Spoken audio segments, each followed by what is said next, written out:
Good afternoon, friends. Here we are, Word of Gord, in his little reading nook here in snowbound southern Ontario, where we have just been buffeted by a large winter storm. Came all the way from Texas just to say hello, and I'm extremely grateful that it did so. It helped me remember what it is like to shovel snow for about an hour. I'd totally forgotten.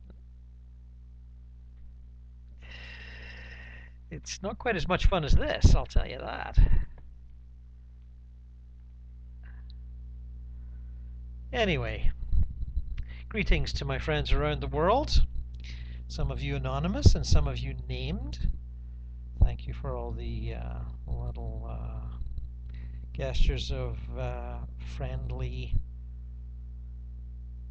well, friendliness, shall we say, from various countries. I hear you all,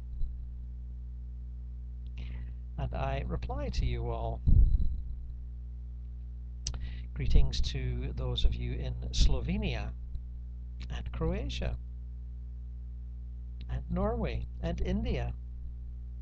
I know you're watching, and I assume your English is very good, and I'm well, grateful for that, as my Hindi and Slovenian is utterly hopeless. But there you go. That's the probably the result of the British Empire followed on by the American Empire. Us English speakers have a certain presumption of preeminence, which is not entirely justified, I must say.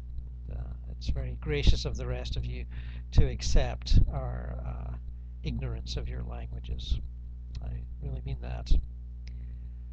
Now, this Word of Gord is dedicated to assassinations, revolutions, and the ascension process as it relates to all this stuff we're hearing about 2012 and the ascension. Now, I've covered this in other videos, 2012 and attachments, and Maitreya's made a few remarks on that, on the ascension process, and you've all heard that and reacted, some of you. But I would like to continue on one of the themes that I started on the 2012 and attachments video some months back.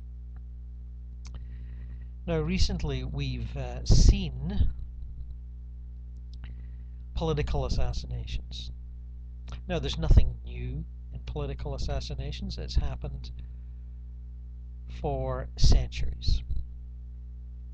People get really annoyed, and they think if they kill the person that spouts the message that they do not like, the message will end and their relevance will disappear. And of course, that's not true. But people do tend to get carried away with their ideologies and their excitements over their ideologies. One's point of view is almost sacred. Well, it shouldn't be sacred. It should just be something we debate in a, shall we say, rational fashion. We've seen assassinations in seemingly disparate societies.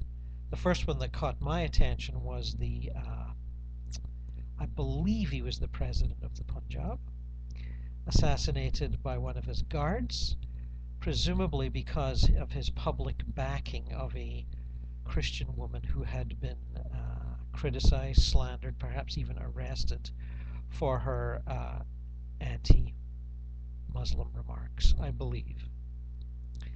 Excuse me if my details are slightly awry on this one. It's been a few weeks. But much was made of it in the press that I read, the Western press.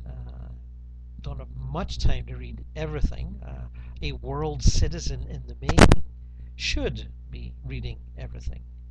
But I'm a normal man with a job and a mortgage to pay and things to do, so I cannot read everything. I do try to get around and get an international point of view. But in the West here, we seem to be struck, perhaps our media instructed us to be struck by the fanaticism of those who would not tolerate this man's espousal of freedom of opinion. And we thought, those crazy Indians and Pakistanis, can't they tolerate each other's opinions like we do? And then, perhaps a week, 2 weeks later, there was the shooting in Tucson, Arizona. And it does seem as though, as we arise from the ashes of that tragedy, in which several people died, including a 9-year-old girl, most tragically, it seemed to me,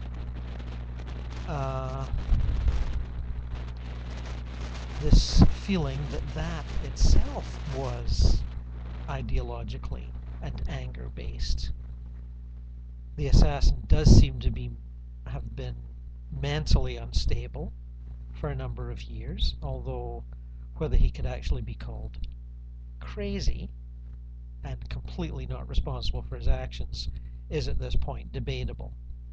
But it did get Americans discussing the hot-tempered, almost fanatical, angry name-calling and just screaming at each other over something that should have been more rational, more political rather than hysterical. And obviously their easy access to handguns, which they almost always defend, and thus bringing about this endless sort of shooting rampage that their society seems to thrive on. Although I speak as someone who grew up in Britain and then moved to Canada, both countries where handguns are not readily available.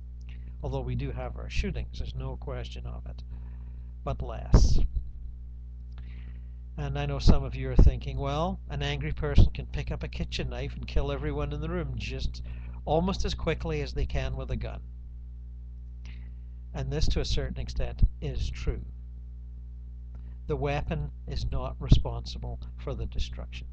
The person is, and the society, in my humble opinion. So we see fanaticism still provoking assassination in our oh-so-modern society, and also supposedly tolerant and forgiving. Well, I'm sure we've all learned some lessons from those two incidents, tragic incidents, both of them. But I just wanted to bring them together and have us consider them as very similar incidents in societies seemingly widely different. I'm sure most Americans would not think their society in any way similar to Indian or Pakistani society, and vice versa. But there we go. It sure looked similar to me. Now, these revolutions, or supposed or almost revolutions, in the Middle East, we're currently embroiled in watching the Egyptian one unfold. We've seen the Tunisian one, and I think just even hours ago, the Yemeni head of state resigned, if I read the paper correctly. And things do not look good in Jordan or some other Arab states that I just read about today, and I'm afraid I can't quite remember exactly which ones. Do forgive me for that. But in this welter of information, it is so easy to put aside the details and actually forget them.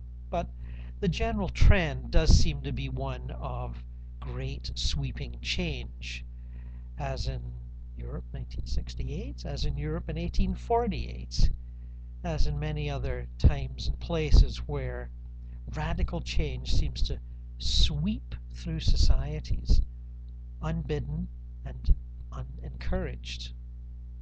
Although there are those that will say that the intelligence agencies of the West have been quietly funding money to the so-called rebel groups in these Arab states, hoping to foment some sort of revolution that will result in a democracy that is more suitable to the aims, the globalist aims of the West. That is a claim, and it's a viable claim, and one that can be backed up if you care to do the necessary studies. I would not say they've caused these revolutions, not at all, but they've helped fan the flames in the background, and they will continue to do so. But major nations with imperialist ambitions have always done such things. I don't think that is beyond the scope of anyone's imagination at this point. So it's merely the continuation of yet another historical process. And in that respect, I'd like to add a little quote from an unnamed Egyptian observer quoted in the Globe and Mail today, someone who chose to stay at home rather than be out in the streets protesting. And she said, and I think this is very interesting, "These protesters are so fascinated by the sight of their own feet marching in the streets, they have forgotten to look 10 steps ahead."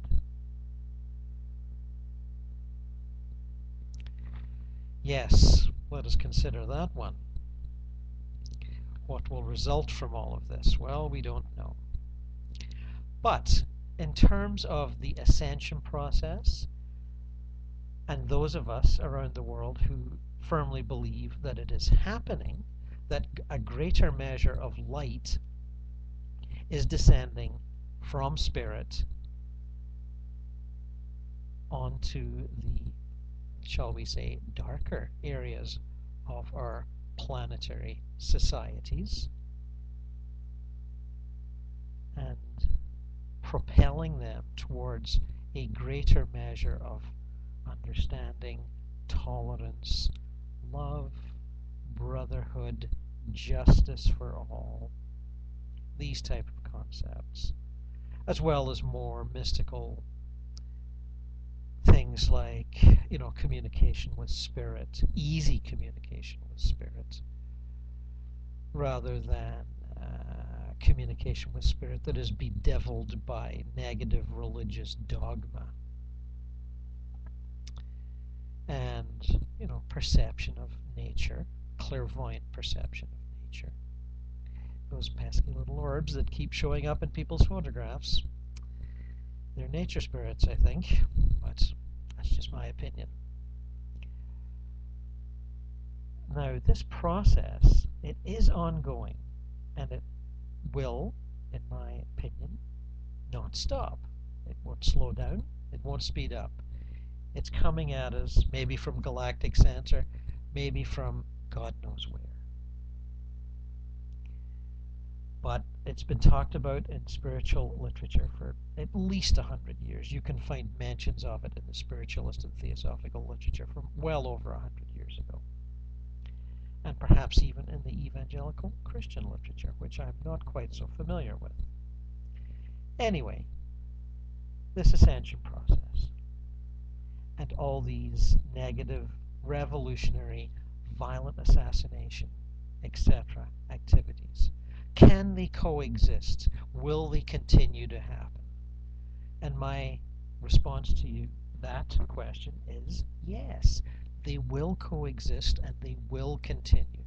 We will come to be more enlightened, more loving, more understanding. But some of us will still be trapped by ideology. And that, my friends, is something we will have to live with.